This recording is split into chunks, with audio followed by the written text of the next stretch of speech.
Cuando el sol se puso sobre el monte Esquilino en el año 154 a.C., ninguno de los ciudadanos que cruzaban el foro romano imaginaba que la mujer más respetada de la ciudad sería arrastrada ante los tribunales acusada de envenenar a su propio hijo.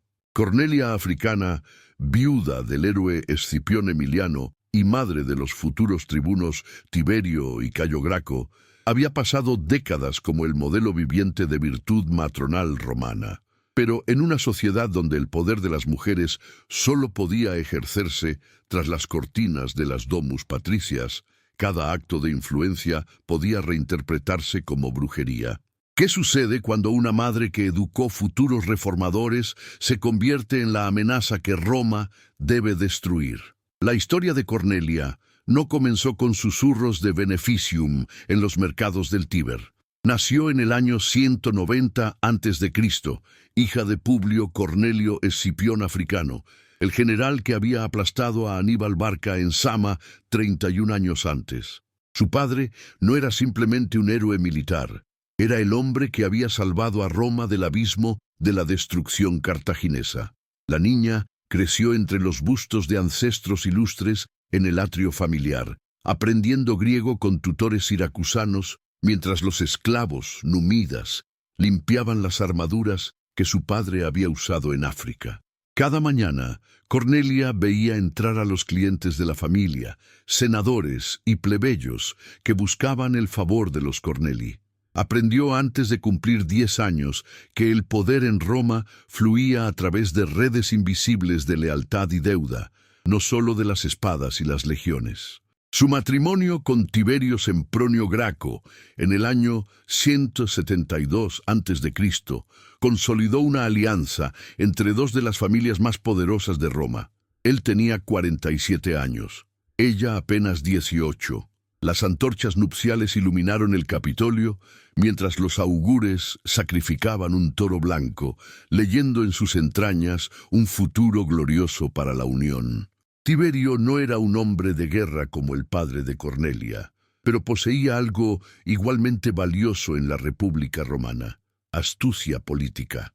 Había sido cónsul 2 veces, censor 1 vez, y había negociado tratados de paz en Hispania que evitaron décadas de guerras costosas. Cornelia entró en ese matrimonio entendiendo que su función no era amar románticamente a su esposo, sino producir herederos legítimos que continuaran las líneas de sangre ilustre. Roma no tenía espacio para matrimonios basados en pasión. Las matronas patricias eran fábricas biológicas de futuros senadores. Durante los siguientes 15 años, Cornelia dio a luz 12 veces. 9 de esos niños murieron antes de cumplir 5 años. En una época donde la muerte infantil era tan común como el amanecer, incluso las familias más ricas de Roma enterraban a la mayoría de sus hijos. Las fiebres se llevaban a bebés robustos en cuestión de horas. Las infecciones intestinales vaciaban pequeños cuerpos en días. Los partos complicados mataban tanto a madres como a recién nacidos con regularidad implacable. Cornelia enterró a cada uno de sus hijos muertos siguiendo el ritual estricto. Pequeñas urnas de cerámica en el columbario familiar, ofrendas de leche y miel, máscaras de cera que preservaban rostros que nunca envejecerían. Pero 3 sobrevivieron. Tiberio, nacido en 163 a.C., Gayo, 2 años menor, y una hija, Sempronia, cuyo futuro matrimonio sellaría otra alianza política crucial. Si te apasiona descubrir la historia que los libros de texto omitieron, suscríbete ahora y activa la campana. Aquí desenterramos el pasado sin censura. Cuando Tiberio Sempronio Graco murió en el año 154 a.C., dejó a Cornelia viuda a los 36 años con 3 hijos adolescentes y una fortuna considerable. Según las leyes romanas, debería haber pasado bajo la tutela legal de un pariente masculino. Las mujeres romanas jamás alcanzaban la mayoría de edad legal completa. Pasaban de la patria potestas del padre a la manus del esposo, y si enviudaban, de vuelta a un tutor masculino. Pero Cornelia era hija de Escipión africano y viuda de un cónsul 2 veces elegido. Tenía conexiones que se extendían desde el Senado hasta los mercados de esclavos en Ostia. Poseía propiedades en Campania que producían vino y aceite valorados en miles de talentos anuales. Controlaba el acceso a una red de clientela que incluía veteranos de las guerras púnicas y comerciantes griegos establecidos en Neápolis.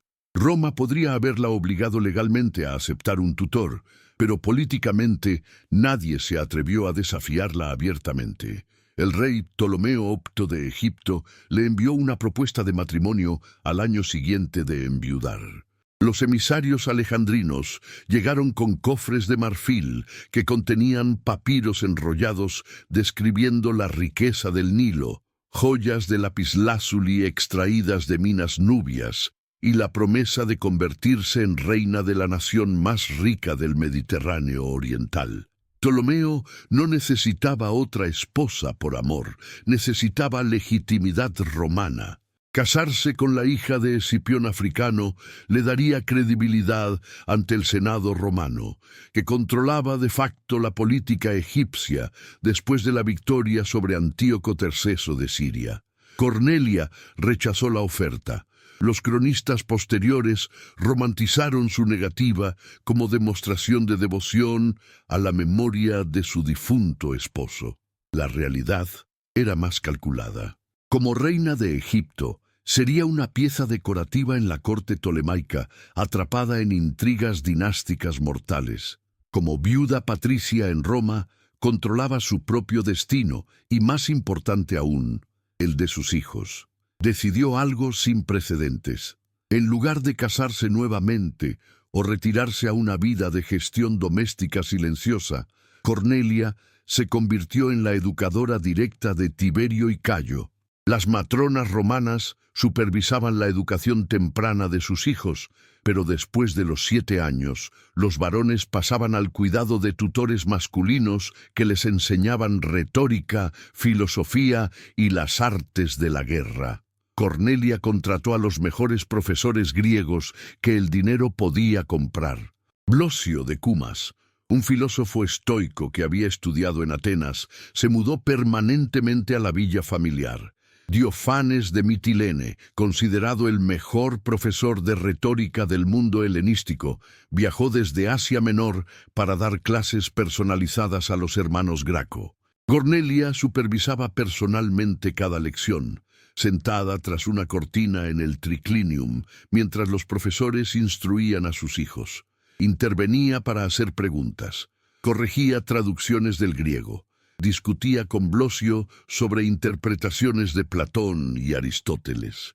Los vecinos aristocráticos comenzaron a murmurar. Una mujer que discutía filosofía públicamente con hombres educados violaba las normas tácitas de comportamiento femenino aceptable. Una matrona debía ser univira, dedicada a un solo esposo incluso después de su muerte. Debía ser lanífica, ocupada en tejer lana como símbolo de virtud doméstica. Debía ser domiceda, confinada al hogar. Cornelia cumplía técnicamente estos requisitos. No se había vuelto a casar. Supervisaba personalmente la producción textil de la casa. Raramente aparecía en espacios públicos sin razón legítima, pero su intelecto visible y su influencia sobre la educación de futuros senadores creaban incomodidad. Roma toleraba mujeres poderosas que operaban en las sombras, manipulando a esposos e hijos sin reconocimiento público. Cornelia era diferente. Era abiertamente intelectual, abiertamente influyente, abiertamente orgullosa de formar a sus hijos según sus propias convicciones políticas. Esas convicciones eran peligrosas. Blosio de Cumas era seguidor de las teorías de los hermanos Cleantes y Crisipo, filósofos estoicos que argumentaban que todos los seres humanos, incluidos los esclavos, compartían una chispa de razón divina que los hacía fundamentalmente iguales. En una sociedad construida sobre la esclavitud masiva, donde un tercio de la población de Italia consistía en personas consideradas propiedad legal de otras personas, estas ideas eran dinamita social. Pero Blosio no se detenía ahí. Enseñaba que la tierra debería distribuirse más equitativamente, que los pequeños agricultores formaban la espina dorsal moral de cualquier república, y que la concentración excesiva de riqueza en manos de una oligarquía inevitablemente conducía a la tiranía. Cornelia no solo permitía que sus hijos absorbieran estas doctrinas, las reforzaba con ejemplos de la historia familiar. Les recordaba cómo su abuelo Escipión africano había enfrentado acusaciones de corrupción por parte de senadores envidiosos, cómo la nobleza romana devoraba a sus propios héroes cuando amenazaban el monopolio del poder. ¿Por qué una mujer de la élite romana educaría a sus hijos en filosofías que cuestionaban los fundamentos mismos del orden social que le daba privilegios? La respuesta reside en una paradoja que Cornelia entendía mejor que nadie. La República Romana de mediados del siglo II a.C. estaba desgarrándose desde dentro. Las conquistas de Macedonia, Grecia, África y Asia Menor habían inundado Italia con esclavos baratos y riquezas inimaginables.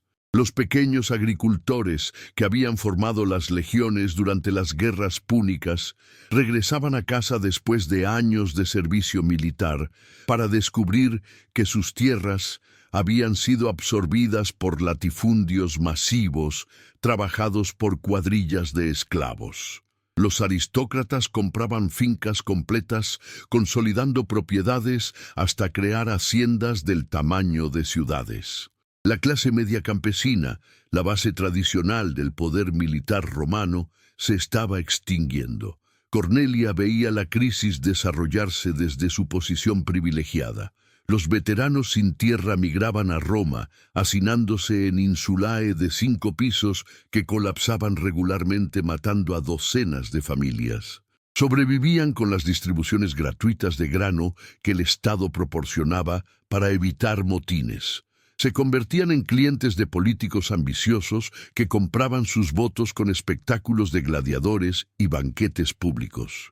Roma estaba transformándose de una república de ciudadanos soldados en un imperio gobernado por una oligarquía de terratenientes fabulosamente ricos que explotaban a una masa urbana empobrecida. Cornelia no educaba a sus hijos para destruir el sistema, los educaba para salvarlo de sí mismo, para implementar reformas que preservaran la estructura tradicional de la República, evitando la revolución violenta que, según Blosio advertía constantemente, era el destino inevitable de sociedades con desigualdad extrema. Tiberio creció absorbiendo estas lecciones mientras servía en el ejército en Hispania y África. En el año 137 a.C., a los 26 años, viajó con el cónsul Cayo Hostilio Mancino a combatir en Numancia, una ciudad celtíbera que llevaba décadas resistiendo el dominio romano. La campaña fue un desastre catastrófico. Los numantinos rodearon al ejército romano, cortaron las líneas de suministro y prepararon la aniquilación de 20.000 legionarios. Mancino, aterrorizado ante la perspectiva de ser el general que perdería una legión completa, autorizó a Tiberio a negociar. Los numantinos aceptaron un tratado porque el padre de Tiberio había negociado un acuerdo justo en Hispania décadas atrás, y su reputación de honor persistía. Tiberio salvó la legión. El Senado romano, humillado por tener que aceptar un tratado negociado desde una posición de debilidad, repudió el acuerdo y entregó a Mancino a los numantinos para ser ejecutado. Tiberio regresó a Roma en el año 134 a.C. con 2 convicciones endurecidas por la experiencia. Primera, el Senado aristocrático estaba dispuesto a sacrificar legiones enteras y generales leales para evitar admitir debilidad o error. Segunda, el ejército romano dependía completamente de reclutar pequeños propietarios rurales. pero esa clase estaba desapareciendo. Durante su viaje desde Hispania, Tiberio cruzó las llanuras de Etruria y observó latifundios interminables trabajados por cuadrillas encadenadas de esclavos griegos, tracios y galos.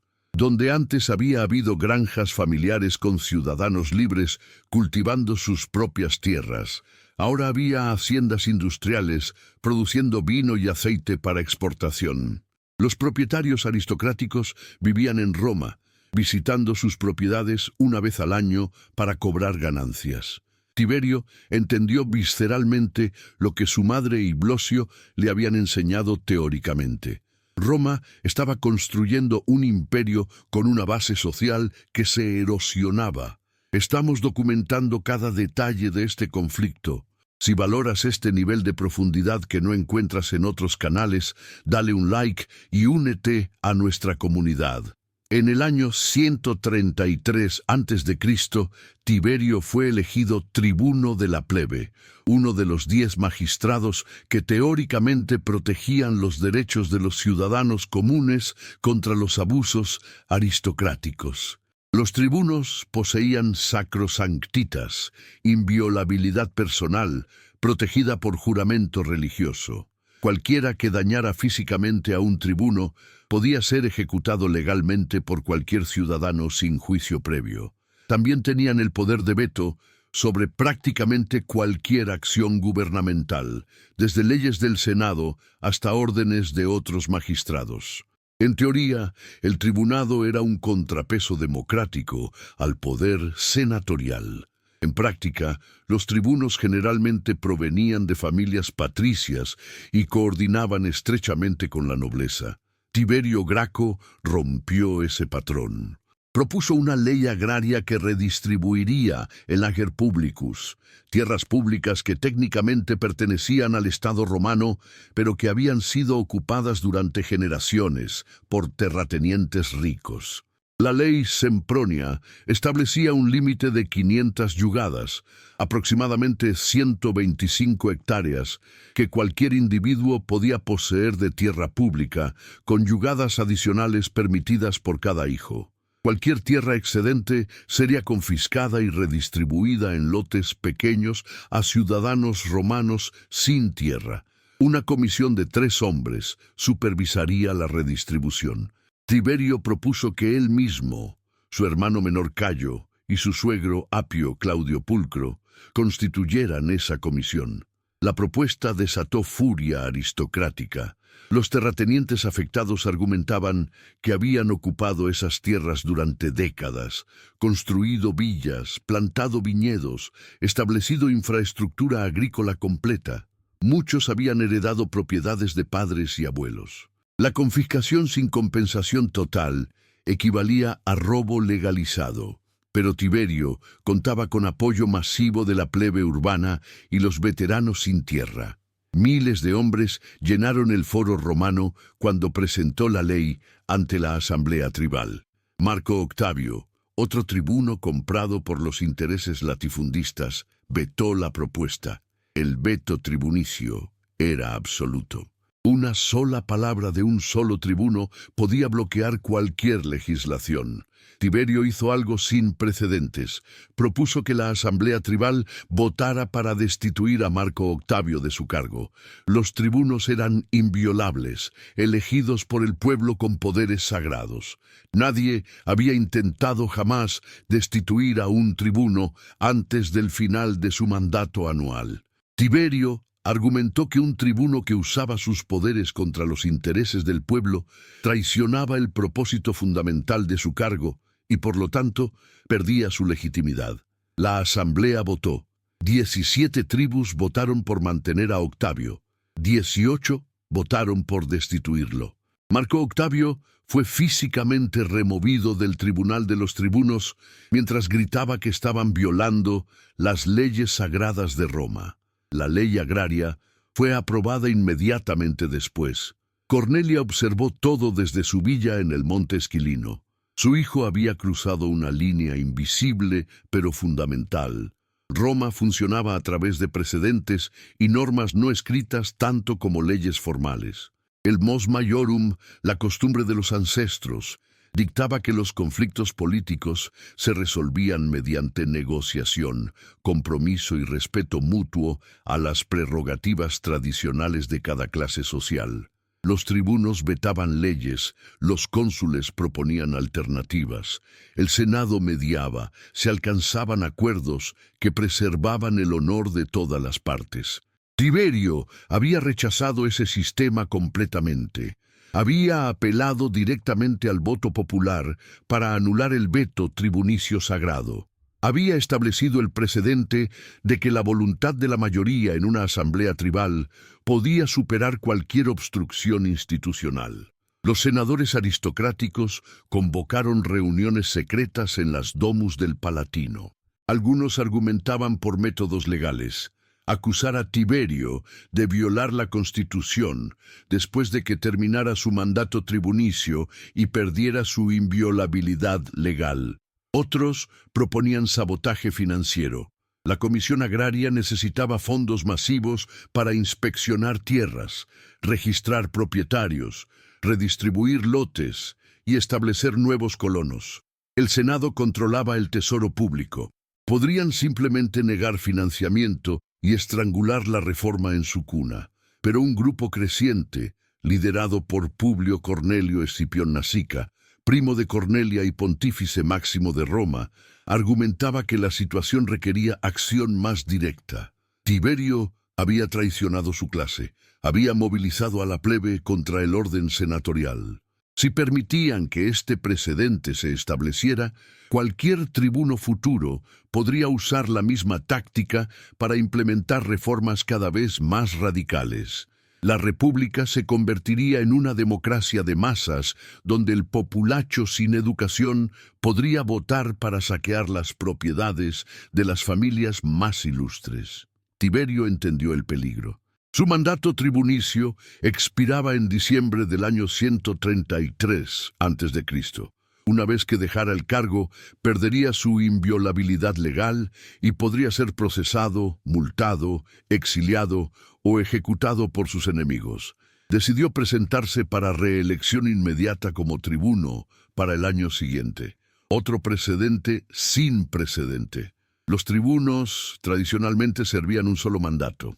La reelección consecutiva concentraría poder excesivo en manos de un solo individuo. Pero técnicamente ninguna ley prohibía explícitamente la reelección tribunicia. Tiberio argumentó que necesitaba un segundo mandato para completar la redistribución agraria e implementar reformas adicionales que estaba planeando.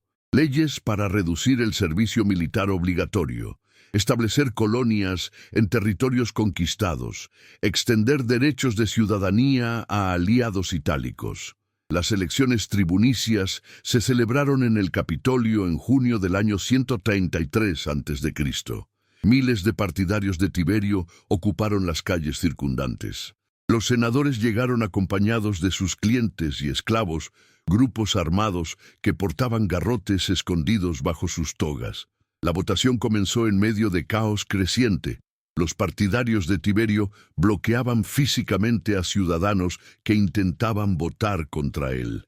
Los opositores gritaban que estaban presenciando el nacimiento de una tiranía. Publio Cornelio Escipión Nasica se puso de pie en medio de la asamblea. Como pontífice máximo, era el líder religioso supremo de Roma. Gritó que Tiberio estaba destruyendo la república y pidió a todos los que amaban la libertad que lo siguieran. Cientos de senadores y clientes aristocráticos lo siguieron. Marcharon hacia donde Tiberio estaba sentado, rodeado de sus partidarios.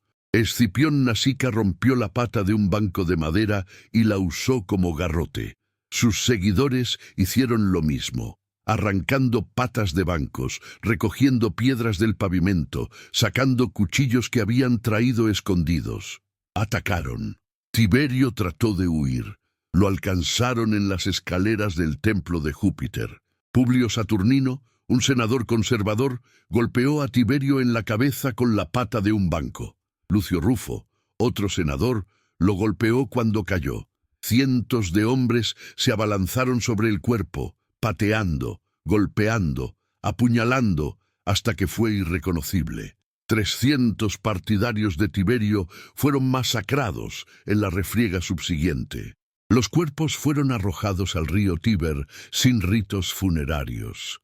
En Roma, negar los ritos funerarios apropiados era condenar el alma del muerto a vagar eternamente sin paz. Cornelia recibió la noticia en su villa. Su hijo mayor, el hombre que había educado durante 26 años, había sido asesinado por su propio primo, un miembro de la familia Corneli, en los escalones del templo más sagrado de Roma. No hubo procesamiento, no hubo juicio. Escipión Nasica argumentó que había actuado para salvar la república de un aspirante a tirano. El Senado otorgó amnistía retroactiva a todos los involucrados en el asesinato. Declararon que Tiberio había muerto legítimamente como enemigo del Estado. Cornelia no pudo recuperar el cuerpo de su hijo para enterrarlo apropiadamente. No pudo realizar los ritos funerarios tradicionales. No pudo usar vestimentas de luto público sin arriesgar ser acusada de sedición. Roma había asesinado a su hijo y le prohibía llorar. Pero Cornelia no lloró públicamente, no se retiró a la oscuridad. No aceptó el silencio que Roma esperaba de una madre derrotada. En cambio, intensificó la educación de Cayo, su segundo hijo. Blosio de Cumas había huido a Asia Menor después del asesinato, temiendo ser perseguido como cómplice ideológico. Cornelia contrató nuevos profesores, seleccionados específicamente por sus credenciales populistas. Transformó su villa en un centro intelectual donde exiliados políticos, filósofos griegos y tribunos reformistas se reunían para planear el futuro. Los espías senatoriales informaban que Cornelia estaba entrenando a su segundo hijo para continuar la obra de Tiberio. Informaban que organizaba salones donde se discutían teorías sobre redistribución de tierras, extensión de ciudadanía y reforma militar. Informaban que la viuda de Escipión se había convertido en la mente maestra detrás de un movimiento que amenazaba el orden establecido. Las acusaciones comenzaron sutilmente. Primero fueron rumores en los mercados. ¿Cómo había educado Cornelia a un hijo que traicionó a su clase? ¿Qué le había enseñado exactamente? Los comerciantes murmuraban que Tiberio había actuado bajo la influencia de su madre, que las reformas agrarias habían sido ideas de Cornelia implementadas a través de su hijo. Luego vinieron insinuaciones más oscuras. Las matronas aristocráticas que visitaban las termas públicas murmuraban que Cornelia había usado artes prohibidas para controlar las mentes de sus hijos. ¿Cómo más explicar que dos jóvenes de las familias más privilegiadas de Roma traicionaran a su propia clase? La palabra beneficium comenzó a circular: veneno, brujería, magia negra. En Roma, la línea entre medicina, farmacología y brujería era delgada y porosa. Las mujeres patricias supervisaban la salud doméstica, preparando remedios herbales, tratando heridas, asistiendo partos. Conocían plantas que inducían sueño, aliviaban dolor, provocaban abortos, curaban fiebres. Ese conocimiento botánico era aceptable cuando se usaba para propósitos domésticos legítimos. Pero el mismo conocimiento podía reinterpretarse como beneficium cuando servía a fines sospechosos. Una poción que ayudaba a dormir podía ser veneno en dosis mayores. Una hierba que facilitaba el parto podía causar abortos. Un tónico vigorizante podía contener afrodisíacos que corrompían la voluntad masculina. Y si una mujer usaba su conocimiento para influir en decisiones políticas de hombres bajo su cuidado, cruzaba de medicina doméstica aceptable a brujería punible con muerte. Los enemigos de Cornelia comenzaron a construir una narrativa. Ella había envenenado la mente de Tiberio con filosofías griegas peligrosas. Había usado su influencia maternal para manipularlo hasta traicionar su clase. Ahora estaba haciendo lo mismo con Cayo. Peor aún, circulaban rumores de que Cornelia había acelerado la muerte de su esposo Tiberio Sempronio Graco para ganar control total sobre la educación de sus hijos. ¿Por qué había rechazado casarse nuevamente? ¿Por qué había rechazado al rey de Egipto?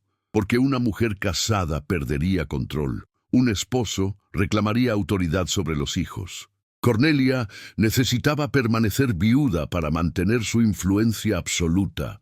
Los acusadores más audaces susurraban algo aún más escandaloso. Tiberio había muerto misteriosamente joven, 57 años, sin enfermedad conocida. Su muerte permitió a Cornelia funcionar como paterfamilias de facto de los Graco. Las leyes romanas no reconocían tal posición para mujeres. El hijo mayor debería haber asumido autoridad sobre la familia. Pero Tiberio el hijo tenía solo 18 años cuando su padre murió, técnicamente adulto, pero prácticamente inmaduro. Cornelia maniobró para mantener control durante la transición, y para cuando Tiberio alcanzó plena madurez, ya había sido educado completamente según las filosofías de su madre. Había envenenado Cornelia a su esposo para ganar libertad y poder. Los rumores carecían de evidencia, pero en Roma la reputación era más importante que los hechos. Una mujer acusada de beneficium era culpable hasta que probara su inocencia. ¿Y cómo podía alguien probar que no había usado magia invisible décadas atrás? Cayo Graco observaba la destrucción gradual de la reputación de su madre. Tenía 21 años cuando asesinaron a su hermano. Legalmente adulto, pero sin poder político formal. Decidió seguir el camino que Tiberio había trazado. Se presentó como candidato a tribuno de la plebe para el año 123 a.C. Ganó por mayoría abrumadora. La plebe urbana, los veteranos sin tierra, los pequeños agricultores que habían apoyado a Tiberio 10 años atrás, aún recordaban.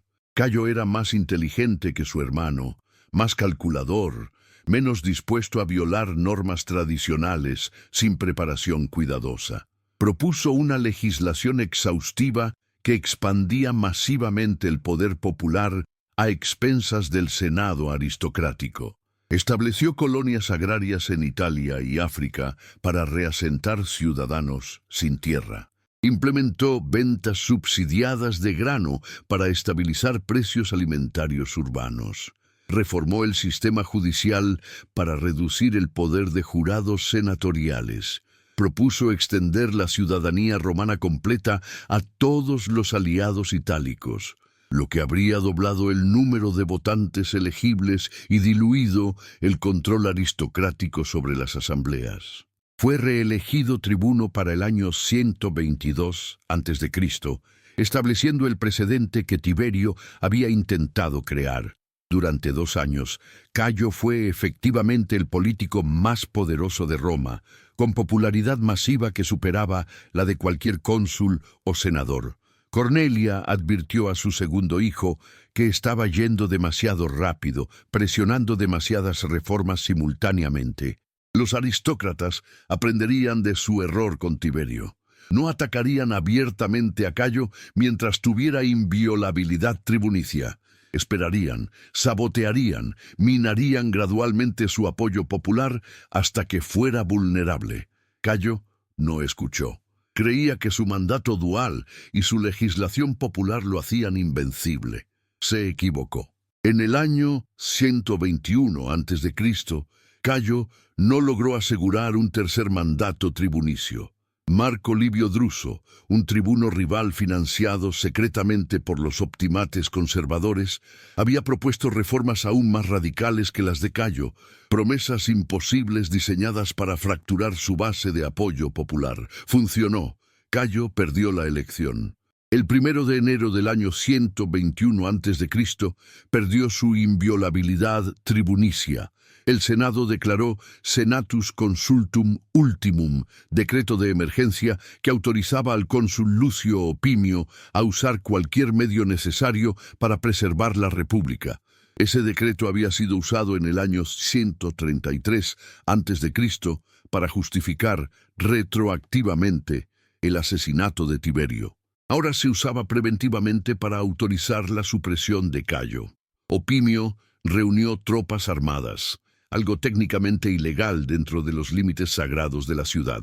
Los partidarios de Cayo se fortificaron en el monte Aventino, donde tradicionalmente la plebe se había retirado durante las crisis republicanas tempranas.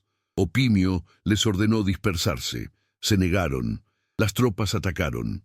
No fue una batalla, fue una masacre. 3.000 partidarios de Cayo fueron asesinados. Cayo intentó huir cruzando el Tíber. Su amigo Fulvio Flaco lo acompañó. Fueron perseguidos hasta el bosque sagrado de Furina. Allí, sabiendo que la captura significaba ejecución pública humillante, Cayo ordenó a su esclavo que lo matara. El esclavo le atravesó la garganta con una daga y luego se suicidó sobre el cuerpo de su amo. La historia no termina aquí. Asegúrate de estar suscrito para que YouTube te notifique inmediatamente cuando subamos la conclusión de esta saga. Lucio Opimio había prometido pagar el peso de la cabeza de Cayo en oro a quien la trajera. Lucio Séptimo Leyo, un antiguo amigo de Cayo, cortó la cabeza del cadáver, vació los sesos y llenó el cráneo con plomo fundido para aumentar su peso. Cobró 17 libras y media de oro por la cabeza de quien había considerado hermano. Opimio clavó la cabeza en una lanza y la exhibió en el foro romano durante semanas, hasta que la carne se pudrió y los cuervos arrancaron los ojos. Los cuerpos de Cayo y sus seguidores fueron arrojados al Tíber, negándoles ritos funerarios, como habían hecho con Tiberio. Cornelia había perdido ahora a ambos hijos, ambos asesinados por la nobleza romana, ambos negados funerales apropiados, ambos declarados enemigos del Estado póstumamente. Roma esperaba que Cornelia desapareciera finalmente, que aceptara su derrota completa, que se retirara a la oscuridad de una vida privada silenciosa. En cambio, intensificó su presencia pública. Se mudó permanentemente a su villa en Misenum, en la bahía de Nápoles, que convirtió en el centro intelectual más importante del mundo romano occidental. Filósofos, oradores, historiadores, poetas viajaban desde Grecia, Asia Menor, África para visitarla. Escribía cartas que circulaban ampliamente, discutiendo filosofía, historia, la crisis política romana. Se convirtió en un símbolo viviente de resistencia contra la tiranía senatorial. Pero Roma no toleraría esa simbolización indefinidamente. Los enemigos de los Graco necesitaban destruir no solo la memoria de Tiberio y Cayo, sino también la fuente de su ideología. Necesitaban demostrar que los hermanos Graco no habían sido reformadores visionarios, sino títeres manipulados por una bruja que había corrompido sus mentes desde la infancia. Y tenían la herramienta perfecta, las leyes romanas contra el beneficium. Parte 2. Si acabas de llegar, suscríbete para no perderte el archivo completo de documentales que estamos construyendo.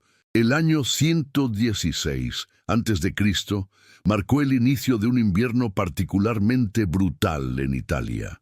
Las heladas llegaron en octubre, semanas antes de lo habitual, destruyendo cosechas tardías en las llanuras de Campania. Los olivares alrededor de Misenum perdieron la producción anual completa. Cornelia, ahora con 74 años, pasaba sus días en la biblioteca de su villa, rodeada de rollos de papiro que documentaban las reformas agrarias que sus hijos nunca completaron. Su reputación como anfitriona de intelectuales había alcanzado proporciones legendarias. Cicerón, que nació ese mismo año, escribiría décadas más tarde que la casa de Cornelia en Misenum era más una academia griega que una villa romana. Pero esa admiración filosófica no protegía contra la maquinaria política romana, que ahora buscaba cerrar definitivamente el capítulo de los Graco, borrando el legado de su madre. Marco Livio Druso el Viejo, el tribuno que había saboteado la reelección de Cayo Graco, ocupaba ahora una posición influyente en el Senado. Había pasado una década consolidando poder entre los optimates. la facción conservadora dedicada a preservar el monopolio senatorial sobre la política romana. Druso entendía que mientras Cornelia viviera, sería un punto de peregrinación para reformistas y populistas. Cada intelectual que visitaba su villa, cada carta que circulaba bajo su nombre, cada mención de los hermanos Graco en discursos públicos, renovaba la amenaza de futuros tribunos, imitando sus políticas. La solución no era simplemente asesinarla, eso crearía un mártir instantáneo. Necesitaban destruir su reputación tan completamente que nadie quisiera asociarse con su memoria. Las acusaciones de beneficium habían circulado durante décadas como rumores. Ahora necesitaban formalizarse en cargos legales concretos. Pero Cornelia nunca había sido procesada oficialmente. ¿Cómo acusar a una mujer de 74 años de crímenes supuestamente cometidos 40 o 50 años atrás? La solución vino de una fuente inesperada. Sempronia Minor, nieta de Cornelia, a través de su hija Sempronia. La joven había crecido escuchando historias familiares contradictorias. Los leales a los Graco la criaron venerando a sus tíos como héroes mártires. Los aristócratas conservadores, incluida parte de su familia paterna, le enseñaron que Tiberio y Cayo habían sido demagogos peligrosos que amenazaron la estabilidad republicana. En el año 115 a.C., Sempronia Minor se casó con un senador Optimates que la convenció de proporcionar testimonio contra su abuela. El testimonio era devastador precisamente porque venía de dentro de la familia. Sempronia Minor afirmó que Cornelia había preparado pociones especiales para sus hijos cuando eran jóvenes, mezclas herbales que supuestamente fortalecían sus mentes, pero que, según la nieta, contenían ingredientes que alteraban su juicio natural. Describió cómo Cornelia realizaba rituales privados en el larario familiar, honrando a dioses extranjeros griegos en lugar de los lares y penates romanos tradicionales. Más damnificante aún, Sempronia afirmó que su abuela había admitido en privado haber acelerado la muerte de su esposo Tiberio Sempronio Graco usando un veneno de acción lenta extraído de semillas de tejo, una planta común en jardines romanos, pero mortalmente tóxica cuando se preparaba correctamente. ¿Por qué una nieta traicionaría a su abuela? Las motivaciones eran complejas. El esposo de Sempronia Minor había sido prometido una posición proconsular lucrativa en Asia Menor si cooperaba en destruir el legado Graco. Pero había también un elemento psicológico. Sempronia había crecido en la sombra de tíos mártires a quienes nunca conoció. Cada fracaso personal era comparado con el heroísmo imposible de Tiberio y Cayo. Su abuela, sin darse cuenta, había convertido a sus hijos muertos en estándares imposibles que aplastaban a las generaciones posteriores. El resentimiento acumulado de décadas, mezclado con ambición material y presión matrimonial, produjo el testimonio que los enemigos de Cornelia necesitaban. Los tribunales romanos no funcionaban como sistemas judiciales modernos. No había fiscales estatales permanentes. Cualquier ciudadano podía presentar acusaciones contra otro y si un jurado de ciudadanos votaba por culpabilidad, el acusador recibía recompensa financiera. Este sistema incentivaba acusaciones frívolas por parte de delatores profesionales que ganaban la vida denunciando a personas ricas. Para casos de beneficium, la pena era particularmente severa. Los envenenadores culpables eran generalmente estrangulados en la prisión mamertina y sus cuerpos arrojados desde la roca Tarpeya, un acantilado en el Capitolio donde Roma ejecutaba a traidores. Para mujeres patricias, la ejecución pública era inusual. Más comúnmente, se les permitía suicidarse en privado para preservar el honor familiar, o eran exiliadas permanentemente. El juicio de Cornelia comenzó en marzo del año 114 a.C. Los procedimientos legales se llevaron a cabo en la Basílica Porcia, en el Foro Romano. un edificio masivo con techo de vigas de cedro y piso de mármol griego. Cientos de ciudadanos llenaron las galerías para presenciar el espectáculo. Cornelia fue transportada desde Misenum en una litera cerrada, escoltada por guardias, para protegerla tanto de partidarios que podrían intentar liberarla como de turbas hostiles que podrían atacarla. Tenía 74 años, encorvada por la edad, con cabello completamente blanco y manos artríticas que temblaban cuando sostenía los pergaminos con su defensa preparada. El acusador principal era Quinto Cecilio Metelo, un senador conservador cuya familia había sufrido pérdidas económicas menores por las redistribuciones agrarias de Tiberio. Metelo presentó el caso durante 3 horas, detallando décadas de supuestos crímenes. Argumentó que Cornelia había asesinado a su esposo para ganar control sobre sus hijos, que había usado pociones y encantamientos para manipular las mentes de Tiberio y Cayo, transformándolos de aristócratas leales en revolucionarios que traicionaron a su clase, que había continuado practicando beneficium después de las muertes de sus hijos, manteniendo su villa en Misenum como centro de conspiración sediciosa, que había corrompido a generaciones de jóvenes romanos que visitaban su casa, envenenando sus mentes con filosofías griegas peligrosas. Metelo llamó a Sempronia Minor como testigo principal. La nieta testificó durante 2 horas, describiendo en detalle los supuestos crímenes de su abuela. Describió el larario familiar de la villa de Misenum, donde Cornelia supuestamente mantenía estatuillas de diosas extranjeras, Hécate y Artemisa, en lugar de las deidades domésticas romanas apropiadas.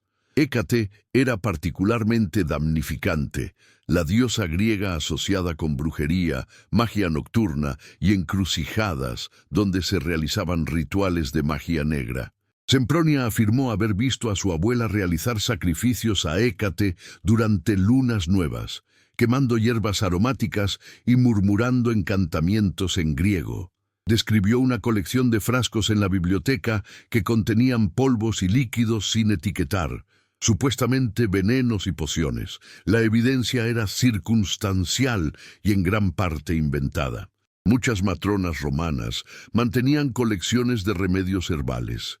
La veneración de deidades griegas era común entre las élites educadas helenizadas. Los sacrificios privados en lararios domésticos eran práctica religiosa estándar. Pero en un contexto de acusación de beneficium, cada práctica normal podía reinterpretarse siniestramente. La medicina doméstica se convertía en envenenamiento. La devoción a diosas griegas se convertía en brujería. Los rituales privados se convertían en conspiración sediciosa. Cornelia no pudo presentar defensa efectiva. Las leyes romanas no proporcionaban derecho a abogados defensores en casos criminales. Los acusados debían defenderse a sí mismos o solicitar a amigos influyentes que hablaran en su nombre. Cornelia tenía 74 años, físicamente debilitada, y la mayoría de sus aliados políticos estaban muertos o exiliados. Se puso de pie ante el tribunal, temblando por edad y emoción, y habló durante 1 hora. Negó haber envenenado a su esposo. Negó haber manipulado a sus hijos mediante brujería. Explicó que había educado a Tiberio y Cayo según los principios filosóficos más elevados del mundo helenístico, no para traicionar a Roma, sino para salvarla de la autodestrucción. Argumentó que las reformas agrarias que sus hijos habían propuesto eran necesarias para preservar la base social de la República. Su discurso fue elocuente, apasionado y completamente irrelevante. El jurado no estaba evaluando la moralidad de las reformas gracanas. Estaban determinando si Cornelia había usado venenos y brujería para influir ilegalmente en la política romana. Y el testimonio de su propia nieta combinado con décadas de rumores y la necesidad política de cerrar el capítulo Graco definitivamente, hizo que el resultado fuera predeterminado.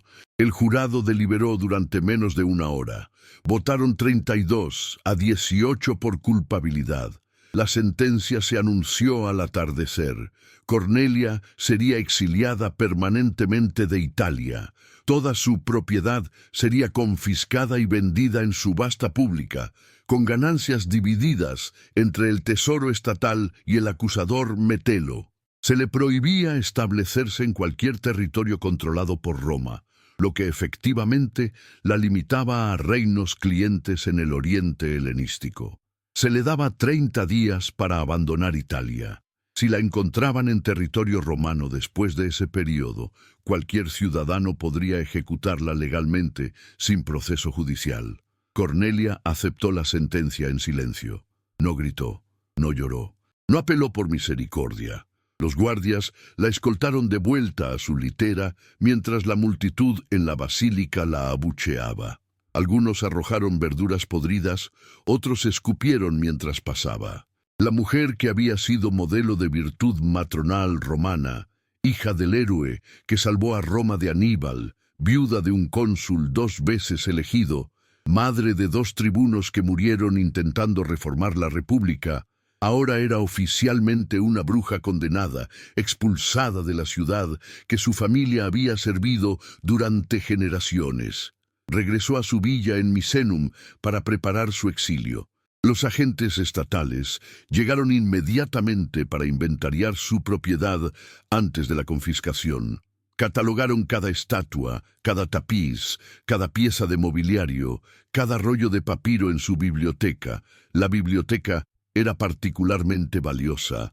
Contenía más de 2000 rollos, incluidas copias de obras filosóficas griegas que eran raras incluso en Atenas. Contenía correspondencia personal con Blosio de Cumas, cartas que documentaban las filosofías que habían inspirado las reformas gracanas. Contenía los discursos originales que Tiberio y Cayo habían pronunciado ante las asambleas tribales. Los agentes estatales empaquetaron todo para subasta, destruyendo efectivamente el archivo histórico más importante de los movimientos reformistas de mediados del siglo II a.C. Cornelia eligió Pérgamo como su destino de exilio. Era la capital del reino de Pérgamo en Asia Menor, recientemente heredado por Roma tras la muerte del rey Atalo III en 133 a.C., el mismo año del asesinato de Tiberio. Pérgamo albergaba una biblioteca que rivalizaba con Alejandría, conteniendo más de 200.000 rollos. Cornelia esperaba pasar sus años finales inmersa en estudio filosófico, lejos de las intrigas políticas romanas que habían destruido todo lo que amaba. Vendió las pocas joyas personales que los agentes estatales no habían confiscado para financiar el viaje. Un barco mercante griego aceptó transportarla a través del mar Adriático y el Egeo. El viaje tomó 6 semanas. Los vientos de primavera eran impredecibles, obligando al barco a refugiarse en puertos durante tormentas. Cornelia viajó con solo 2 esclavas personales que voluntariamente la acompañaron al exilio. Una se llamaba Fibi, una griega educada que había servido como secretaria personal de Cornelia durante décadas, transcribiendo su correspondencia. La otra era Marta, una britana capturada durante las conquistas de Julio César en Galia, demasiado joven para recordar su tierra natal. Ambas eligieron el exilio sobre la libertad que podrían haber reclamado quedándose en Italia. Su lealtad a Cornelia superaba cualquier incentivo material. Llegaron a Pérgamo en mayo del año 114 a.C. La ciudad era espectacular, construida en terrazas escalonadas en una colina empinada, con el templo de Atenea coronando la Acrópolis. El teatro podía albergar 10.000 espectadores. El altar de Zeus, una estructura masiva decorada con frisos que representaban la batalla de los dioses olímpicos contra los gigantes, dominaba el nivel medio de la ciudad. Pero Cornelia no venía como turista.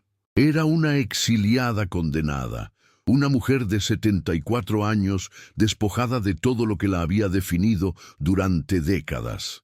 El gobernador romano de Asia Menor, Marco Aquilio, la recibió con frialdad burocrática. Técnicamente, ella seguía siendo ciudadana romana y noble patricia, lo que requería cierto respeto protocolar. Prácticamente era una criminal condenada cuya presencia en la provincia era problemática. Aquilio le asignó una pequeña casa en el distrito inferior de la ciudad, lejos del centro administrativo romano. Le prohibió recibir visitantes sin autorización previa. Le exigió presentarse semanalmente ante las autoridades provinciales para confirmar que no estaba conspirando contra Roma. Cornelia pasó los siguientes 2 años en confinamiento virtual. Phoebe y Marta eran su única compañía constante. Ocasionalmente, filósofos griegos locales solicitaban permiso para visitarla, atraídos por su reputación legendaria. Aquilio generalmente negaba estas solicitudes, temiendo que Cornelia usara encuentros intelectuales para construir redes de apoyo que podrían desestabilizar el gobierno provincial. Cornelia pasaba sus días leyendo los pocos rollos que había logrado traer de Italia, escribiendo memorias que nunca serían publicadas, recordando conversaciones con hijos que habían muerto décadas atrás. La soledad era tortura más efectiva que cualquier prisión física. Cornelia había paz part 2 parte 2. Si acabas de llegar, suscríbete para no perderte el archivo completo de documentales que estamos construyendo. El año 116 a.C. marcó el inicio de un invierno particularmente brutal en Italia. Las heladas llegaron en octubre, semanas antes de lo habitual, destruyendo cosechas tardías en las llanuras de Campania. Los olivares alrededor de Misenum perdieron la producción anual completa. Cornelia, ahora con 74 años, pasaba sus días en la biblioteca de su villa rodeada de rollos de papiro que documentaban las reformas agrarias que sus hijos nunca completaron. Su reputación como anfitriona de intelectuales había alcanzado proporciones legendarias. Cicerón, que nació ese mismo año, escribiría décadas más tarde que la casa de Cornelia en Misenum era más una academia griega que una villa romana. Pero esa admiración filosófica no protegía contra la maquinaria política romana, que ahora buscaba cerrar definitivamente el capítulo de los Graco, borrando el legado de su madre.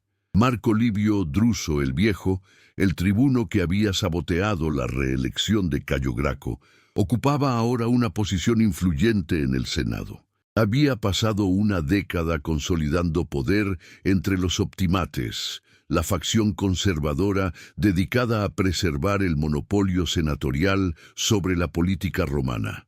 Druso entendía que mientras Cornelia viviera, sería un punto de peregrinación para reformistas y populistas. Cada intelectual que visitaba su villa, cada carta que circulaba bajo su nombre, cada mención de los hermanos Graco en discursos públicos, renovaba la amenaza de futuros tribunos imitando sus políticas. La solución no era simplemente asesinarla, eso crearía un mártir instantáneo. Necesitaban destruir su reputación tan completamente que nadie quisiera asociarse con su memoria. Las acusaciones de beneficium habían circulado durante décadas como rumores. Ahora necesitaban formalizarse en cargos legales concretos. Pero Cornelia nunca había sido procesada oficialmente. ¿Cómo acusar a una mujer de 74 años de crímenes supuestamente cometidos 40 o 50 años atrás? La solución vino de una fuente inesperada. Sempronia Minor, nieta de Cornelia, a través de su hija Sempronia. La joven había crecido escuchando historias familiares contradictorias. Los leales a los Graco la criaron venerando a sus tíos como héroes mártires. Los aristócratas conservadores, incluida parte de su familia paterna, le enseñaron que Tiberio y Cayo habían sido demagogos peligrosos que amenazaron la estabilidad republicana. En el año 115 a.C., Sempronia Minor Se casó con un senador Optimates, que la convenció de proporcionar testimonio contra su abuela. El testimonio era devastador, precisamente porque venía de dentro de la familia. Sempronia Minor afirmó que Cornelia había preparado pociones especiales para sus hijos cuando eran jóvenes, mezclas herbales que supuestamente fortalecían sus mentes, pero que, según la nieta, contenían ingredientes que alteraban su juicio natural. Describió cómo Cornelia realizaba rituales privados en el larario familiar, honrando a dioses extranjeros griegos en lugar de los lares y penates romanos tradicionales. Más damnificante aún, Sempronia afirmó que su abuela había admitido en privado haber acelerado la muerte de su esposo Tiberio Sempronio Graco usando un veneno de acción lenta extraído de semillas de tejo, una planta común en jardines romanos, pero mortalmente tóxica cuando se preparaba correctamente. ¿Por qué una nieta traicionaría a su abuela? Las motivaciones eran complejas.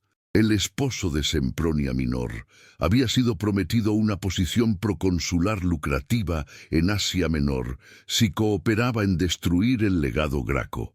Pero había también un elemento psicológico. Sempronia había crecido en la sombra de tíos mártires a quienes nunca conoció. Cada fracaso personal era comparado con el heroísmo imposible de Tiberio y Cayo. Su abuela, sin darse cuenta, había convertido a sus hijos muertos en estándares imposibles que aplastaban a las generaciones posteriores. El resentimiento acumulado de décadas, mezclado con ambición material y presión matrimonial, produjo el testimonio que los enemigos de Cornelia necesitaban. Los tribunales romanos no funcionaban como sistemas judiciales modernos. No había fiscales estatales permanentes. Cualquier ciudadano podía presentar acusaciones contra otro y si un jurado de ciudadanos votaba por culpabilidad, el acusador recibía recompensa financiera. Este sistema incentivaba acusaciones frívolas por parte de delatores profesionales que ganaban la vida denunciando a personas ricas. Para casos de beneficium, la pena era particularmente severa. Los envenenadores culpables eran generalmente estrangulados en la prisión mamertina y sus cuerpos arrojados desde la roca Tarpeya, un acantilado en el Capitolio donde Roma ejecutaba a traidores. Para mujeres patricias, la ejecución pública era inusual.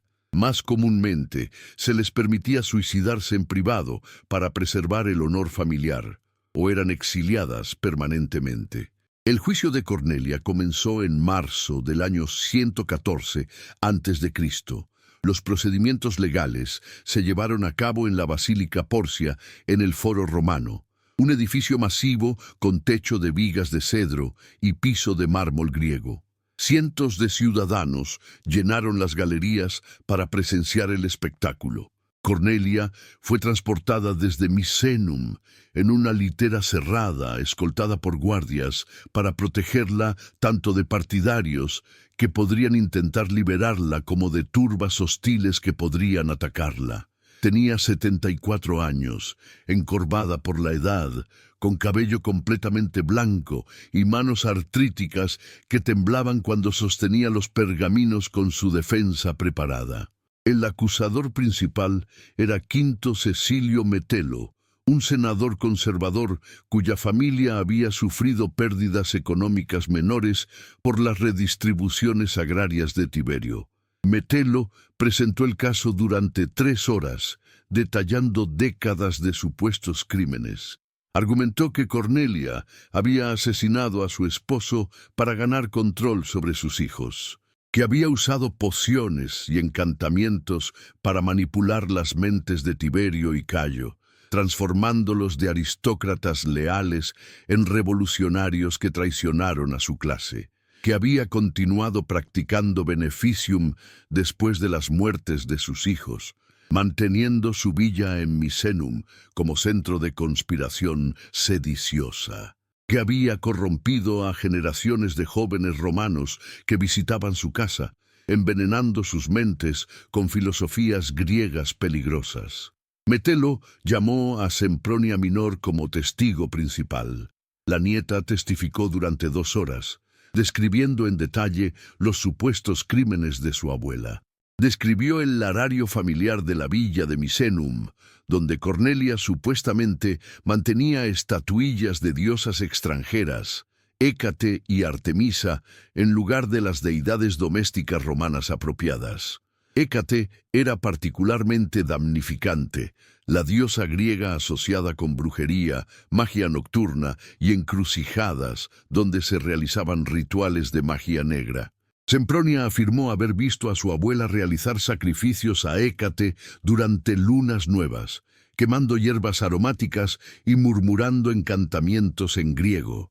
Describió una colección de frascos en la biblioteca que contenían polvos y líquidos sin etiquetar, supuestamente venenos y pociones. La evidencia era circunstancial y en gran parte inventada. Muchas matronas romanas mantenían colecciones de remedios herbales. La veneración de deidades griegas era común entre las élites educadas helenizadas. Los sacrificios privados en lararios domésticos eran práctica religiosa estándar. Pero en un contexto de acusación de beneficium, cada práctica normal podía reinterpretarse siniestramente. La medicina doméstica se convertía en envenenamiento. La devoción a diosas griegas se convertía en brujería. Los rituales privados se convertían en conspiración sediciosa. Cornelia no pudo presentar defensa efectiva. Las leyes romanas no proporcionaban derecho a abogados defensores en casos criminales. Los acusados debían defenderse a sí mismos o solicitar a amigos influyentes que hablaran en su nombre. Cornelia tenía 74 años, físicamente debilitada, y la mayoría de sus aliados políticos estaban muertos o exiliados. Se puso de pie ante el tribunal, temblando por edad y emoción, y habló durante 1 hora. Negó haber envenenado a su esposo. Negó haber manipulado a sus hijos mediante brujería. Explicó que había educado a Tiberio y Cayo según los principios filosóficos más elevados del mundo helenístico, no para traicionar a Roma, sino para salvarla de la autodestrucción. Argumentó que las reformas agrarias que sus hijos habían propuesto eran necesarias para preservar la base social de la República. Su discurso fue elocuente, apasionado y completamente irrelevante. El jurado no estaba evaluando la moralidad de las reformas gracanas. Estaban determinando si Cornelia había usado venenos y brujería para influir ilegalmente en la política romana. Y el testimonio de su propia nieta, combinado con décadas de rumores y la necesidad política de cerrar el capítulo Graco definitivamente, hizo que el resultado fuera predeterminado. El jurado deliberó durante menos de 1 hora. Votaron 32 a 18 por culpabilidad. Estamos documentando cada detalle de este conflicto. Si valoras este nivel de profundidad que no encuentras en otros canales, dale un like y únete a nuestra comunidad. La sentencia se anunció al atardecer. Cornelia sería exiliada permanentemente de Italia. Toda su propiedad sería confiscada y vendida en subasta pública, con ganancias divididas entre el tesoro estatal y el acusador Metelo. Se le prohibía establecerse en cualquier territorio controlado directamente por Roma, lo que efectivamente la limitaba a reinos clientes en el oriente helenístico. Se le daba 30 días para abandonar Italia.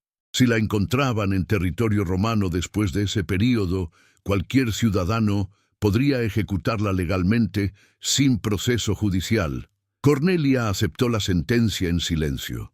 No gritó, no lloró. No apeló por misericordia. Los guardias la escoltaron de vuelta a su litera mientras la multitud en la basílica la abucheaba. Algunos arrojaron verduras podridas, otros escupieron mientras pasaba.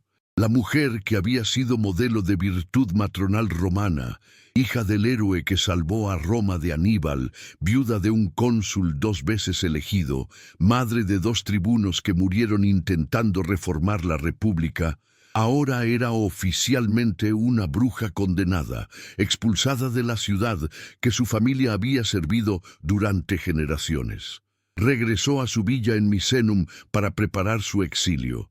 Los agentes estatales llegaron inmediatamente para inventariar su propiedad antes de la confiscación. Catalogaron cada estatua, cada tapiz, cada pieza de mobiliario, cada rollo de papiro en su biblioteca. La biblioteca era particularmente valiosa. Contenía más de 2000 rollos, incluidas copias de obras filosóficas griegas que eran raras incluso en Atenas. Contenía correspondencia personal con Blosio de Cumas, cartas que documentaban las filosofías que habían inspirado las reformas gracanas. Contenía los discursos originales que Tiberio y Cayo habían pronunciado ante las asambleas tribales. Los agentes estatales empaquetaron todo para subasta, destruyendo efectivamente el archivo histórico más importante de los movimientos reformistas de mediados del siglo II a.C. Cornelia eligió Pérgamo como su destino de exilio. Era la capital del antiguo reino de Pérgamo en Asia Menor, recientemente heredado por Roma tras la muerte del rey Atalo III en 133 a.C., el mismo año del asesinato de Tiberio. Pérgamo albergaba una biblioteca que rivalizaba con Alejandría, conteniendo más de 200.000 rollos. Cornelia esperaba pasar sus años finales inmersa en estudio filosófico, lejos de las intrigas políticas romanas que habían destruido todo lo que amaba. Vendió las pocas joyas personales que los agentes estatales no habían confiscado para financiar el viaje. Un barco mercante griego aceptó transportarla a través del mar Adriático y el Egeo. El viaje tomó 6 semanas. Los vientos de primavera eran impredecibles, obligando al barco a refugiarse en puertos durante tormentas. Cornelia viajó con solo 2 esclavas personales que voluntariamente la acompañaron al exilio. Una se llamaba Fibi, una griega educada que había servido como secretaria personal de Cornelia durante décadas, transcribiendo su correspondencia. La otra era Marta, una britana capturada durante las conquistas romanas en las islas, demasiado joven para recordar su tierra natal. Ambas eligieron el exilio sobre la libertad que podrían haber reclamado quedándose en Italia. Su lealtad a Cornelia superaba cualquier incentivo material. Llegaron a Pérgamo en mayo del año 114 a.C. La ciudad era espectacular, construida en terrazas escalonadas en una colina empinada, con el templo de Atenea coronando la Acrópolis. El teatro podía albergar 10.000 espectadores. El altar de Zeus, una estructura masiva decorada con frisos que representaban la batalla de los dioses olímpicos contra los gigantes, dominaba el nivel medio de la ciudad. Pero Cornelia no venía como turista. Era una exiliada condenada, una mujer de 74 años despojada de todo lo que la había definido durante décadas. El gobernador romano de Asia Menor, Marco Aquilio, la recibió con frialdad burocrática. Técnicamente, ella seguía siendo ciudadana romana y noble patricia, lo que requería cierto respeto protocolar. Prácticamente, era una criminal condenada cuya presencia en la provincia era problemática. Aquilio le asignó una pequeña casa en el distrito inferior de la ciudad, lejos del centro administrativo romano. Le prohibió recibir visitantes sin autorización previa. Le exigió presentarse semanalmente ante las autoridades provinciales para confirmar que no estaba conspirando contra Roma. Cornelia pasó los siguientes 2 años en confinamiento virtual. Fibi y Marta eran su única compañía constante. Ocasionalmente, filósofos griegos locales solicitaban permiso para visitarla, atraídos por su reputación legendaria. Aquilio generalmente negaba estas solicitudes, temiendo que Cornelia usara encuentros intelectuales para construir redes de apoyo que podrían desestabilizar el gobierno provincial. Cornelia pasaba sus días leyendo los pocos rollos que había logrado traer de Italia, escribiendo memorias que nunca serían publicadas, recordando conversaciones con hijos que habían muerto décadas atrás. La soledad era tortura más efectiva que cualquier prisión física. Cornelia había pasado su vida adulta rodeada de intelectuales, políticos, filósofos. Su villa en Misenum había sido el centro social e intelectual de Italia. Ahora vivía en una casa modesta, en una ciudad extranjera, prohibida de participar en la vida intelectual que había sido su razón de existir. Las tardes eran particularmente difíciles. Cuando el sol se ponía sobre las colinas de Pérgamo, Cornelia se sentaba en el pequeño patio de su casa y recordaba las vistas desde su villa en Misenum, las puestas de sol sobre la bahía de Nápoles, las conversaciones con Blosio sobre teorías platónicas de justicia, las risas de sus hijos cuando eran jóvenes. Phoebe notó que su señora estaba deteriorándose mentalmente. Cornelia comenzó a tener conversaciones con personas que no estaban presentes. Hablaba con Tiberio, preguntándole por qué había ignorado sus advertencias sobre la violencia potencial de sus enemigos. Discutía con Cayo, argumentando que debería haber sido más cauteloso, más estratégico. A veces llamaba a su difunto esposo, pidiéndole perdón por supuestos crímenes que nunca había cometido. La culpa, la soledad y la edad estaban destruyendo la mente de la mujer más intelectualmente formidable de su generación. En el invierno del año 112 a.C., Cornelia enfermó gravemente. Una fiebre que comenzó como molestia menor se transformó en infección pulmonar. Phoebe y Marta cuidaron a su señora durante semanas, aplicando compresas frías, preparando caldos nutritivos, rogando a Asclepio, el dios griego de la medicina. El gobernador Aquilio envió a un médico provincial que diagnosticó neumonía, común en ancianos durante inviernos húmedos. El pronóstico era sombrío. A los 76 años, con el cuerpo debilitado por años de estrés emocional y condiciones de vida reducidas, las probabilidades de recuperación de Cornelia eran mínimas. Durante sus últimas semanas conscientes, Cornelia dictó una carta final a Phoebe. No estaba dirigida a ningún destinatario específico, era un testimonio, un registro para la posteridad. Describió su vida, sus motivaciones, la educación que había dado a sus hijos. Explicó que nunca había usado veneno o brujería, que simplemente había educado a dos jóvenes según los principios filosóficos más elevados disponibles. Argumentó que sus hijos habían muerto no porque fueran traidores, sino porque habían amenazado los intereses económicos de una oligarquía que valoraba su riqueza más que la supervivencia de la República. Pidió perdón a sus hijos por no haberlos protegido mejor. Expresó esperanza de que futuras generaciones entenderían que las reformas gracanas habían sido necesarias, aunque prematuramente implementadas. La carta nunca fue enviada. Cornelia murió el 23 de febrero del año 112 a.C., en una casa pequeña en Pérgamo, acompañada solo por dos esclavas leales. No hubo funeral público, no hubo elogios oratorios, no hubo procesión de máscaras ancestrales. Phoebe y Marta prepararon el cuerpo según costumbres romanas, lavándolo con vino y aceites aromáticos, vistiéndolo con una toga simple. La cremaron en una pira funeraria modesta fuera de las murallas de la ciudad.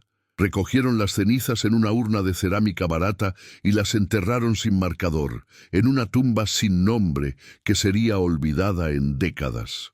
Roma recibió la noticia de la muerte de Cornelia con indiferencia calculada.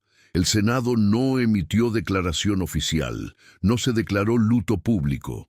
Metelo, el senador que la había acusado, organizó una cena celebratoria, invitando a otros optimates para brindar por el fin definitivo de la amenaza Graco. Las propiedades confiscadas de Cornelia ya habían sido vendidas. Su biblioteca había sido comprada por coleccionistas privados que destruyeron o dispersaron los rollos. Los discursos de Tiberio y Cayo, las cartas de Blosio, la correspondencia con filósofos griegos, todo desapareció en colecciones privadas o fue deliberadamente destruido para borrar el registro histórico. Pero la muerte física de Cornelia no borró su legado tan completamente como el Senado esperaba. Los reformistas romanos de generaciones posteriores recordaron su historia.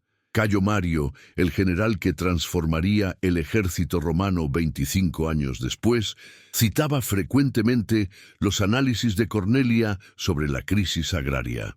Lucio Cornelio Sulla, aunque conservador, reconocía que las advertencias de los hermanos Graco sobre la desigualdad económica habían sido proféticas. Julio César, nacido 40 años después de la muerte de Cornelia, estudiaba las tácticas legislativas de los Graco como modelos de cómo movilizar apoyo popular contra resistencia senatorial. La reinterpretación de Cornelia comenzó lentamente. Durante las décadas inmediatamente posteriores a su muerte, seguía siendo recordada oficialmente como la bruja que había corrompido a sus hijos. Pero la crisis que ella y sus hijos habían identificado no desapareció. La desigualdad económica continuó expandiéndose. Los veteranos sin tierra se convirtieron en problema cada vez más grave. Las guerras civiles que eventualmente destruirían la República Romana tenían sus raíces en los conflictos no resueltos que los Graco habían intentado abordar. Cicerón, escribiendo a mediados del siglo I a.C., fue uno de los primeros en rehabilitar parcialmente la reputación de Cornelia. En sus tratados sobre retórica y educación, la citaba como ejemplo de matrona intelectualmente cultivada. Evitaba cuidadosamente mencionar el juicio por beneficium, enfocándose en cambio en su dominio del griego, su correspondencia con filósofos, su educación de hijos distinguidos. Para Cicerón, Cornelia representaba el ideal de matrona romana educada, capaz de participar intelectualmente en conversaciones filosóficas, mientras mantenía virtud doméstica tradicional. Plutarco, el biógrafo griego que escribió 2 siglos después de la muerte de Cornelia, dedicó capítulos extensos a Tiberio y Cayo Graco en sus vidas paralelas. Describió a Cornelia como madre dedicada que educó a sus hijos en la virtud y el servicio público. Mencionó brevemente las acusaciones de beneficium, pero las descartó como calumnias políticas sin fundamento. Para Plutarco, escribiendo en el siglo II después de Cristo, cuando el Imperio Romano había reemplazado completamente a la República, los conflictos políticos del siglo II antes de Cristo parecían distantes y sus pasiones incomprensibles. Podía evaluar a Cornelia sin el bagaje político que había contaminado su reputación durante su vida. Pero la rehabilitación histórica de Cornelia fue incompleta e inconsistente. Durante el Imperio Romano, cuando la educación de mujeres aristocráticas se volvió más común, Cornelia fue frecuentemente citada como modelo positivo. Poetas como Propercio y Estacio la mencionaban como ejemplo de virtud matronal combinada con educación griega. Pero simultáneamente, la tradición de acusaciones de beneficium persistía en fuentes conservadoras. Valerio Máximo, escribiendo bajo el emperador Tiberio, repetía las acusaciones de que Cornelia había manipulado a sus hijos usando artes prohibidas. La ambigüedad histórica sobre su verdadero carácter persistió durante siglos. La pregunta fundamental que la vida de Cornelia plantea es incómoda y sin respuesta definitiva. ¿Fue realmente una madre dedicada que educó a sus hijos según principios filosóficos elevados, solo para ver la sociedad patriarcal romana destruir todo lo que había construido? ¿O fue, como sus acusadores argumentaban, una manipuladora ambiciosa que usó a sus hijos como instrumentos para ejercer poder político que la sociedad romana prohibía a las mujeres? La respuesta probablemente contiene elementos de ambas interpretaciones. Cornelia era producto de una sociedad que simultáneamente educaba a mujeres aristocráticas en filosofía griega, mientras les prohibía participar directamente en política. Era hija de un héroe militar que había salvado a Roma, pero que también había sido perseguido por enemigos políticos envidiosos. Había visto cómo la nobleza romana devoraba incluso a sus defensores más leales, cuando amenazaban intereses oligárquicos. Educó a sus hijos no para destruir Roma, sino para salvarla de las contradicciones que estaban desgarrándola internamente. El problema era que la solución que Tiberio y Cayo intentaron implementar requería desafiar el poder de la clase que controlaba la República. Y esa clase respondió con violencia brutal, asesinando a ambos hermanos y luego destruyendo retroactivamente la reputación de su madre para justificar los asesinatos. Las acusaciones de beneficium eran convenientes porque transformaban un conflicto político sobre distribución de recursos en una narrativa moral sobre brujería y corrupción maternal. Roma no había asesinado a dos reformadores visionarios, había ejecutado legítimamente a dos hombres corrompidos por una bruja. Si quieres que sigamos produciendo documentales de larga duración, la mejor forma de apoyarnos es suscribiéndote. Comenta qué otra historia olvidada deberíamos investigar. La tortura espiritual que Cornelia experimentó fue más devastadora que cualquier castigo físico. Perdió a 12 hijos, 9 en la infancia y 3 adultos asesinados por la élite romana. Fue despojada de su propiedad, su reputación, su hogar. Fue exiliada de la ciudad que su familia había servido durante generaciones. Murió sola en tierra extranjera, sin los ritos funerarios que toda matrona romana consideraba su derecho fundamental. Y después de su muerte, su memoria fue manipulada, distorsionada, usada como arma política por generaciones de romanos que nunca la conocieron. Pero hay un elemento final en su historia que Roma no pudo borrar completamente. Las reformas que sus hijos propusieron eran necesarias. La crisis agraria que identificaron era real. La concentración de riqueza que denunciaron estaba desestabilizando la República. Y cuando Roma finalmente colapsó en guerras civiles durante el siglo I a.C., las causas fundamentales eran exactamente las que los Graco habían advertido. Los veteranos sin tierra se convirtieron en ejércitos privados de generales ambiciosos como Mario, Sila, Pompeyo y César. La plebe urbana empobrecida apoyó a demagogos que prometían distribuciones de tierra y grano. La oligarquía senatorial, incapaz de reformarse, fue eventualmente reemplazada por dictadura militar y luego imperio autocrático. Cornelia no vivió para ver el colapso final de la República que había intentado salvar. Pero su legado sobrevivió en las advertencias no atendidas, en las reformas no implementadas, en la visión de una Roma que podría haber evitado autodestrucción si hubiera escuchado a 2 tribunos y a la madre que los educó. La historia oficial romana la condenó como bruja. La historia posterior la rehabilitó como madre virtuosa. La verdad histórica es probablemente más compleja que cualquier narrativa simple. Cornelia Africana fue una mujer de inteligencia extraordinaria, educación profunda y ambición política que la sociedad romana no tenía espacio para acomodar. Fue madre dedicada que amó a sus hijos lo suficiente como para educarlos en peligrosas verdades sobre la sociedad que gobernaban. Fue víctima de un sistema patriarcal que castigaba a mujeres poderosas, destruyendo sus reputaciones cuando no podía controlar sus acciones. La tortura espiritual de Cornelia fue presenciar la destrucción sistemática de todo lo que amaba. perpetrada por la misma sociedad que profesaba venerarla, ejecutada por miembros de su propia clase que deberían haberla protegido, justificada por acusaciones de brujería que transformaban su amor maternal y su brillantez intelectual en crímenes capitales. Y al final, murió sola, olvidada, enterrada sin nombre en tierra extranjera, mientras Roma celebraba haber eliminado finalmente la amenaza que nunca debería haber temido. La matrona que Roma llamó bruja no destruyó la república con venenos y encantamientos.